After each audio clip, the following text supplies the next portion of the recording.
well and you don't know why because you feel good and you do all the right things in your life to get a decent night's sleep. What you don't know is that you actually don't do the things that are conducive to getting a solid 8 hours with those needed spurts of rapid eye movement.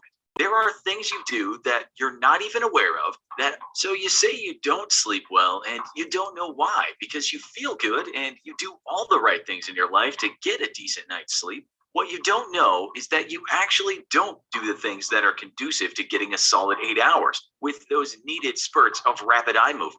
There are things you do that you're not even aware of that affect you getting the requisite hours in a deep sleep mode. And today we're going to tell you what you're doing wrong.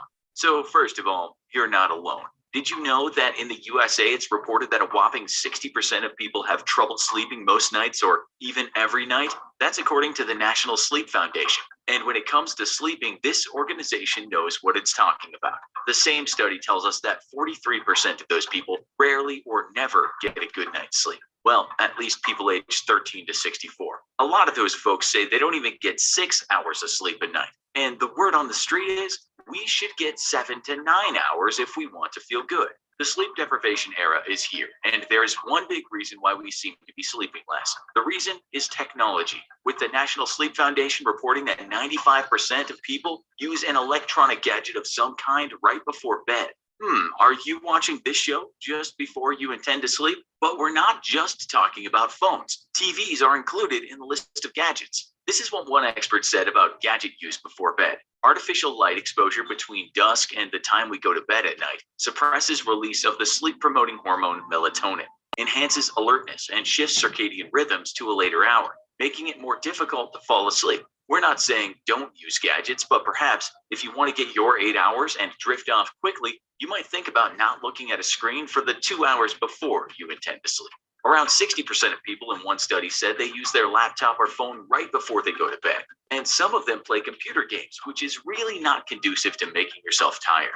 Another sleep expert said this about that. Over the last 50 years, we've seen how television viewing has grown to be near constant before bed. And now we're seeing new information technologies such as laptops, cell phones, video games, and music devices rapidly gaining the same status. You might think it doesn't affect you at all, but according to these experts, it does, and there's data to back that up.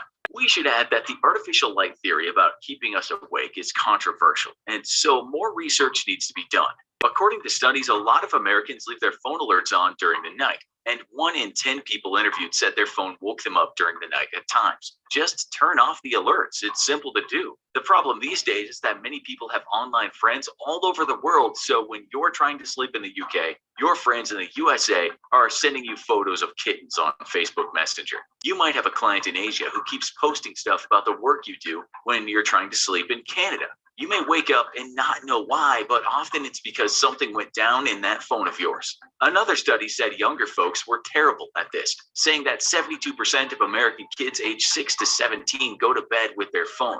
In the past, kids may have slept with a furry bear or a book, and those things don't make any noise. So why do people these days feel they need to sleep with their phone? What's so important that it can't wait? Are you really that addicted to the thing? The co-founder of Huffington Post, Ariana Huffington, has said in interviews that this tech addiction is a major issue and is affecting the mental health of people. She said the parents are often as bad as the kids, so they need to start setting a better example. She talks about the dopamine hits we get from technology, and so scrolling through Facebook right before bed is not a good idea. When she sleeps, there's no technology in her room at all. You might also get stressed by looking at social media before bedtime. You really don't want to get a shot of envy right before you try to fall asleep. Oh, look, there's my friend on the beach in some country I can't afford to go to.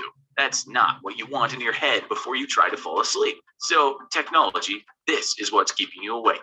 Our advice is simple. Do not look at any electronic screens at least 2 hours before bedtime. You might not believe it, but it's negatively affecting your sleep cycle. If you're a parent, don't allow tech in your kids' bedrooms. If you're a kid, wise up and turn that stuff off. Show some self-control.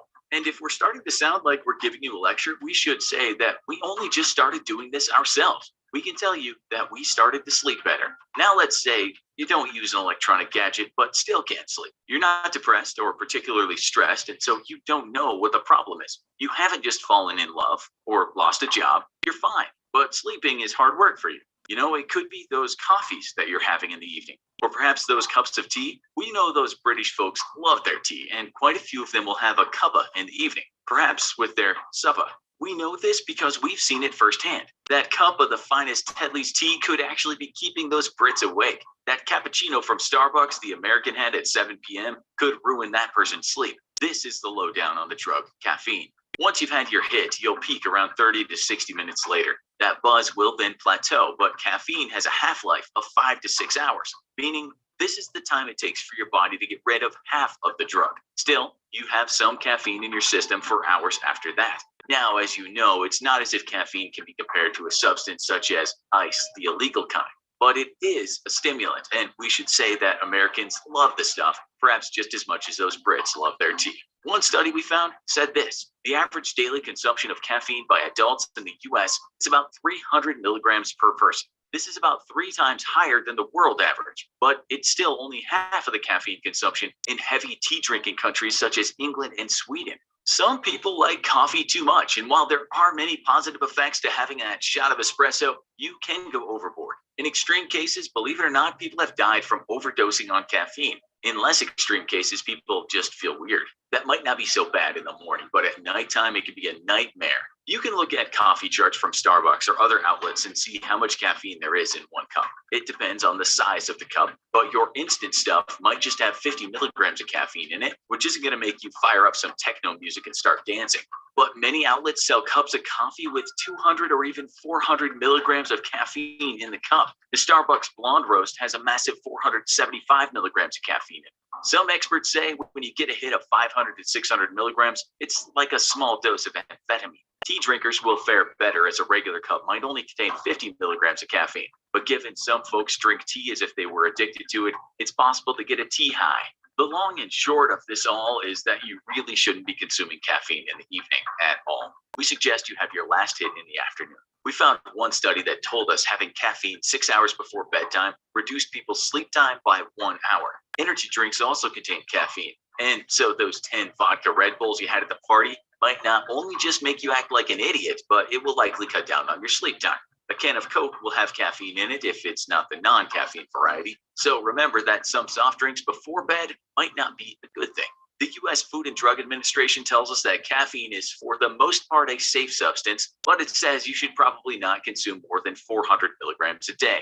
That's easy to do when you're chugging tea and coffee all day and then having your Cokes for lunch and dinner. What about eating late at night? Some studies tell us that late eaters might gain weight because you're hardly active when you're sleeping. Another study conducted in the University of Pennsylvania in 2017 said eating late at night gives people a higher chance of getting type 2 diabetes. The study said late eating can raise cholesterol levels and so give you a better chance of having a heart attack. In fact, there isn't much happy information concerning eating late, but lots of people do it. Imagine this: some kid munching on a bag of Doritos while drinking a Coke and scrolling through envy-inducing Facebook right before that kid wants to sleep. That makes about as much sense as someone going to a nightclub to meditate or heading to the shooting range to study for their calculus exam. It makes no sense at all, but people do it. We imagine a few of you are doing something like that right now, but you can admit to it later. At nighttime, give your digestive system a break. There's evidence that it's not only bad for your health, but food in your full stomach can affect how much quality sleep you get. If you watched our other sleep show, you'll know that the good kind of sleep is when you go into deep sleep. And these are called rapid eye movement cycles. You should be getting about 5 of these a night. The other sleep is called non-rapid eye movement. Studies have shown that food before bed can reduce these deep sleep cycles and prevent you from having the dreams that are so important to your mental well-being. Sugar, carbs, and fats are the worst things to eat late at night, so perhaps we'll forgive you for having one small bite of banana. This is the conclusion of one article we found. Eating during bedtime hours, whether it's a large dinner or a small snack while watching your favorite TV show, while it may seem to help you fall asleep, may actually harm your overall health and metabolism, creating added stress inside the body. So there you go. If you're healthy and not suffering from some physical or mental disease, this might be the reason you're not sleeping well. It's really simple advice to follow. Just turn off your gadgets 2 hours before bed. Don't consume caffeine at least 6 hours before bed, and don't eat before you sleep. If indeed you're watching the show at midnight with your mouth full of chocolate being cement mixed with Coca-Cola, you're basically